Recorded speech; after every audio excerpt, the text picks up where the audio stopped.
Slowdown at the grocery store. New data showing Americans are buying fewer groceries. The unit sales were down almost 2% in June from the same time last year. And Doug Flynn is here with some more on this and what it says maybe about the economy. What if you see numbers like this and it tells you what?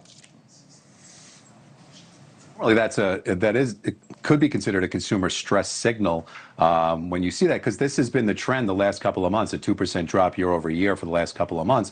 But what you've got to do is you've got to look at like other areas, and so you look at retail sales, and retail sales have been up. So I think people are spending; they're just spending in other places, and so I think this is when I took a step back. I think this is really part Ozempic, part DoorDash, and part higher prices. And so the reason I say that is because you've got 21% of households in America now with at least one GLP-1 user, and that was only 9% a year and a half ago. And so it's not eating as much.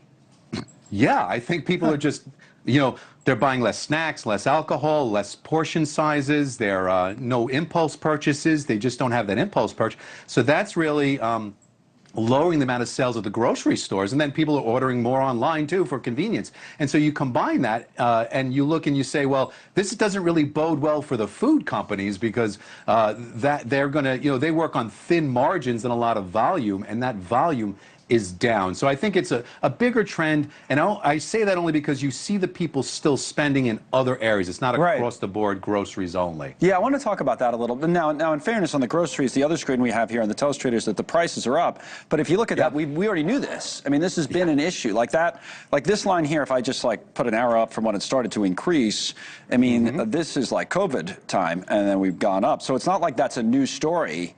So your point is that in the current environment, we're actually maybe getting a little bit better as a consumer. I was looking at some of the figures today even. It was like, well, sales are going, retail numbers are going down a little bit, but only because people aren't buying as much gas last month because the gas price went down and they don't adjust it. So that's kind of interesting. So long story short, you kind of like where the American consumer is on a relative basis. Overall, it hasn't fallen off a cliff, and that's what you're looking for. You're looking for multiple areas where the spending has fallen off, and certainly there are people who are affected individually, but in mass you're not seeing that, and so that spend is still happening just in other places. And yes, if they spend more on gas, they have less elsewhere, and then if they spend less on gas, they have more elsewhere. But as far as groceries are concerned, usually that was an indicator of what's happening, and I think you have to look at it. Might not just only be the higher prices, because the prices are still going up a little bit at a time, not as much as they were before. That isn't the thing that's breaking this right now. It's the other thing. That's why I said it. You're blaming the GLP-1s, Well, Pepsi missed. Pepsi's forecast missed. They make a lot of snacks, or their earnings missed. So they make a lot of snacks. So yeah, people, the appetites are gone. I don't know. Or maybe why don't you blame the parasite while you're at it? Maybe that's part of it too. Nobody wants that, Connell. No, the disaster. All right, thank you, Doug. Have a good day. On that note, Doug Flynn with us. It is closing.